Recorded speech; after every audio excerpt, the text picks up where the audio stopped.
Hello, everyone. Today is episode 162 of the Diet Diaries. Thank you for taking time out of your day to listen. I appreciate you being here. I can really just never say that enough. I am always overwhelmed by the number of podcasts out there. So the fact that you're listening to this one at this moment will never get old and is really fucking awesome. Before I jump in, this episode gets published Monday, January 22nd. Just a quick reminder, Eat With Ease is quickly approaching. If you are interested, this is 6 months of semi-private coaching, a super small, intimate group of women. We are going to be working on skills connected to fat loss, body image, exercise, behavior change. We're going to be meeting twice a week. Over the course of the 6 months, we're going to have a group WhatsApp chat to stay in contact in between our meetings.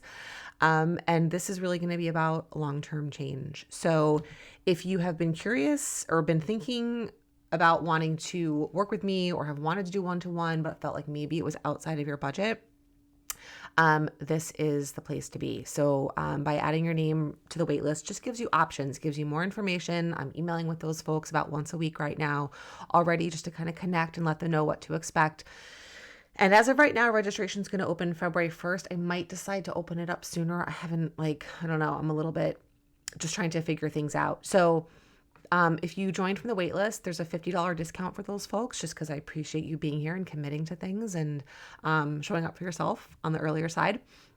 And you also just get first access. This is a super small group. This isn't like an unlimited thing where I'm taking 15 people. This is going to be small, so that we can connect, we can share, and it can be really productive, and we're all participating, right? This is definitely not me lecturing at you. This is coaching. So it's going to be very dynamic, very interactive. And everyone who's in the group is going to be playing just as much of a role in terms of learning and sharing, and coaching, to be quite honest, as I am. That's truly what group coaching is. So link in the show notes for that. Now wanted to dive into today's topic. This is going to be a pretty short episode. I know we all like short podcast episodes. I do. I love getting helpful information in short, digestible kind of tidbits. And here's what I want to talk about. If you follow along with me at all, if you're on my email list or you follow me on Instagram, you've seen me talking a lot lately kind of about getting dressed and following stylists and how I'm thinking about my body and using clothes. And I'm not going to get so much into that specifically. I will in another podcast, and I have on email. But I've also been having some conversations around plastic surgery and injections and fat loss and more, some more invasive things, some more extreme things that we do. And when I say extreme, I don't necessarily mean bad. Sometimes it can mean more like negative. But right, there's a difference between putting on makeup and getting plastic surgery, right? In terms of the level of intervention, I guess is maybe a good word to use. And a lot of times we will talk about this. A lot of women out there, and I do this, I have done this too, and I'm trying to get curious about where this is coming from. We'll say, if it makes you happy, if it makes you feel good, do it, right? If getting Botox injections makes you happy, do it. If getting a breast implant makes you feel good, do it. If using Ozempic makes you feel good, do it. If losing weight makes you feel good, do it. If buying that pair of jeans makes you feel good, do it, right? We kind of say that across the spectrum. And I don't have anything wrong inherently with that messaging, right? If it makes you feel good, if it makes you happy. What I'm asking us to do here is to get curious about what that actually means. What does it mean if getting Botox, if losing weight, if buying those pants makes you happy? What does that actually mean? Is doing those things actually making you happy? Or is it doing something else? It's definitely doing something. It has a job for sure, but I'm not sure that it has the job that we think it has. I'm not sure that it has the job that we're telling ourselves that it has, to maybe in some ways make ourselves feel better about doing it. And I include myself in this group. I want to be very clear. At no point on this podcast ever, I hope, but especially with this, am I preaching at people. The things I talk about are things I am experiencing, I am going through, I am getting curious about in my own behavior. So I am including myself. This is really me kind of self-reflecting and sharing that with you because I think it's extremely relevant. And it's a pattern. This "if it makes you happy" catchphrase I see everywhere. I was just watching an influencer that I follow, this girl Claire Tomorrow, who actually unfollowed just because her content was just not really it was a lot of like unboxing and trying on hauls of clothes. I didn't really like necessarily some of the clothes she was sharing. Her body image stuff I thought was helpful, but I've got some other folks that I was enjoying following more. Anyway, so I ended up unfollowing her. But before, a couple weeks ago, I was watching her and she was talking about potentially getting a tummy tuck and breast implants, I think. And I was kind of listening to her talk about it, and people were commenting, if it makes you happy, do it. If it makes you happy, do it. If it makes you happy, do it. And I'm like, okay, yeah, like, in theory, that makes sense. But again, it got me thinking, like, is that actually going to make her happy? Does doing these things make us happy, right? I wrote in today's email, I'm recording this a week in advance, about shopping and how I'm taking a break from shopping for a good chunk of time, several months, for a couple of different reasons. But one of them is because when I buy things, I think that that thing is going to make me happy, that that thing is going to be the thing. And once I get that thing, I won't want other things, except that never happens. And this is true for things like shopping, for things like weight loss, for things like injections or plastic surgery, for things like, hair and nails, all these things we do to maybe impact our appearance. And I'm not saying don't do them, right? I am all for doing these things, but I think we have to get a lot more curious about why. We say we're doing it to make us happy. Is it actually making us happy? What does that mean? And one of the big questions that this brings up for me is that happiness permanent or is it temporary? Does doing that thing, buying that thing, whatever it is, make you happy forever? Or is it only until then the next thing comes along and then that becomes the thing? Oh, then I'll do that thing and that will make me happy. Right? So if you see yourself in this pattern of constantly doing things, buying things, injecting things, right? And again, I don't mean this to sound like judgmental or critical at all, because I'm doing it too. If it's constantly one after the next, I think there's reason to pause there and ask ourselves, what are we actually doing? Is this actually doing the thing that I'm telling myself that it's doing or not?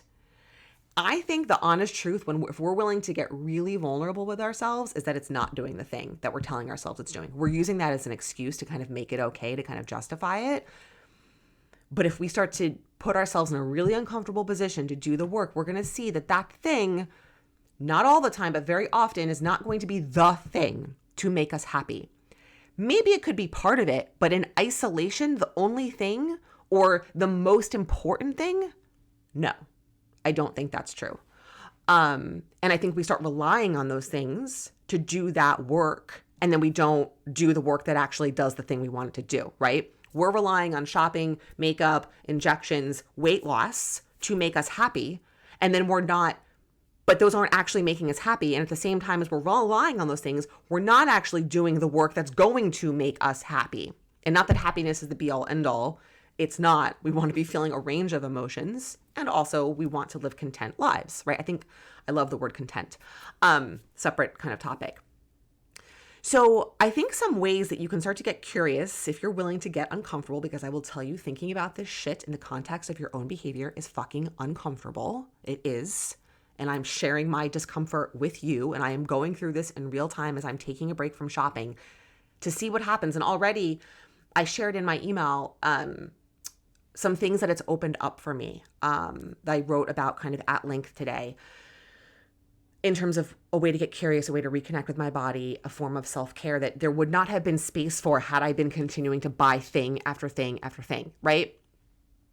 So I think a couple of questions, things that I kind of have been using to think about this, I'm just going to share with you. Maybe they're helpful, maybe they're not. One thing is, again, asking yourself, is this temporary, is it permanent? Do you find yourself doing that thing, buying that thing, taking that action, and then after X amount of time has passed, not that long of a time, which could be a month, it could be weeks, months, couple months, that thing is no longer making you happy. It's no longer doing the job that you thought it was going to do, right? Is it temporary or is it permanent? How long have you wanted this thing? Have you been sitting with it for some time, really thinking about it and contemplating it? I think that's an important thing to kind of delay the gratification of the thing, right? Whether, again, like shopping is so easy for instant. You see, click, buy, arrives on your doorstep a few days later, right? What if you just kind of let it sit there and see if a week later, maybe a month later, you still want that thing? Is it because everyone else is doing it? again, this applies to so much, right? Oh, if it makes her happy to get Botox, cool. Like, it makes me happy too. Like, it made her happy to buy those jeans, cool. She lost 15 pounds. She said it makes her happy. Okay, cool. It makes me happy too. Like, but does it really? Does it really? Are you doing things? And this is like the classic, like, peer pressure. If your friends jumped off a bridge, would you jump off a bridge too? Like, but one of the downsides of social media is it does constantly expose us to what everyone else is doing, and not in the context of reality, only in the context of the 1% of that person's life that you're seeing, because that is all that you are seeing. And I can attest to that as someone who creates content and shares. Like, you're only seeing 1% of my life, because that's really all that's realistic. And I try to be as honest as I can with that, but obviously it's not the full picture. It just can't be. But we see people sharing these things, and it's this constant, like, look what she did, look what she did, look what she did. She now looks happy, right? That's the thing of social media. She bought those pants, she looks happy. She got filler, she looks happy. She lost 20 pounds, she looks happy. Because that's what that person is choosing to show you. Is that actually real? No one knows. What else makes you happy that is not related to anything external? Clothes, makeup, hair, cosmetic stuff, physical size and shape. What else do you have in your life, do you do that makes you happy? Hobbies, spending time with people, activities, the way you talk to yourself, meditation, like, could be anything, right? What else do you have in your life that makes you feel good? What else are you relying on? What else can you turn to aside from these external things? What can you turn to internally to make you happy? This is super, super important. What would happen if you didn't do that thing, right? This is kind of what I'm experimenting right now without shopping. Like, I'm just not buying stuff. What is happening as a result of that? I'm setting a boundary. And in turn, it's created space for something else that I don't think would have appeared in the same way. It's really fucking cool. And this maybe doesn't apply to like everything, because I'm not suggesting that would say, well, what would happen if I just stopped eating carbs for 2 weeks? That's not really what I'm saying, right? You have to kind of like put this into context appropriately. And it's not even necessarily forever. It's a period of time, right? So I think there are things that there are ways to kind of set boundaries in a way that doesn't feel overly restrictive, especially if this is something like, maybe it's like, what if I didn't go on a diet? What if I did something else instead? What if I didn't do the diet that I'm always used to doing, and I focused on eating more vegetables or eating more protein or whatever? Like, I don't mean to like be cliche, but I'm just, off the top of my head, random stuff. Basically, the idea is kind of, instead of doing the thing that you always do, that you always kind of default to, that you think is going to make you happy, what if you didn't do that for a period of time and let yourself kind of sit in that discomfort, and maybe it creates space for something that might be more aligned with your values, that might connect more internally, might connect with you in a way that will have more longevity, that will stay with you longer than the thing that we think we need to do, that we always do, that we think is going to make us happy, kind of provides that immediate relief, right? There's some type of discomfort that is coming up from whatever stuff we're dealing with in our lives, and we turn to this thing to provide relief from that discomfort. I don't look like her. She looks better than me. I look old. I don't look healthy. I look fat. I'm disgusting. I don't fit into these clothes. My skin looks blotchy, right? I'm thinking of all the thoughts, all the negative thoughts we have about our bodies, and we want to fix them instantly. So we do these things, and then we say it's in the name of, oh, this makes me happy. Makes me happy. I'm going to do it. But again, is it actually making you happy, or is it just providing relief from something that you feel uncomfortable about in terms of your body? And is this thing going to actually resolve or give you a productive way of coping with that discomfort? Or is it just kind of like plugging the hole? It's like whack-a-mole, right? If you try to, quote, fix something, it's like a mismatch. I talk about this with dieting and body image, right? Going on a diet does not improve your body image because they're a total mismatch. It's like trying to drink water when you're tired. Total mismatch. Might help at first for a little bit, might feel like you're doing something, but then after a bit of time, it's like, what? This is not affecting this at all. And so that symptom, that tiredness, to stay with that analogy, is going to pop up again somewhere else, right? So if you're using like weight loss or shopping or, you know, doing stuff to your face or your body or whatever to fix or try to resolve some kind of discomfort in that you feel about yourself, it's not actually going to do that. So it's going to pop up somewhere else. And then kind of the last thing is like, is this the only thing that you have, right? We need more than one way to feel good about ourselves. Now, I am not saying that caring about what you look like, the way you get dressed, that doing things to change your appearance can't feel good, right? I feel like I did like a double negative there. Let me say it more clearly. Appearances do matter. Never going to say that they don't. Humans have not evolved in a way such that appearances don't matter.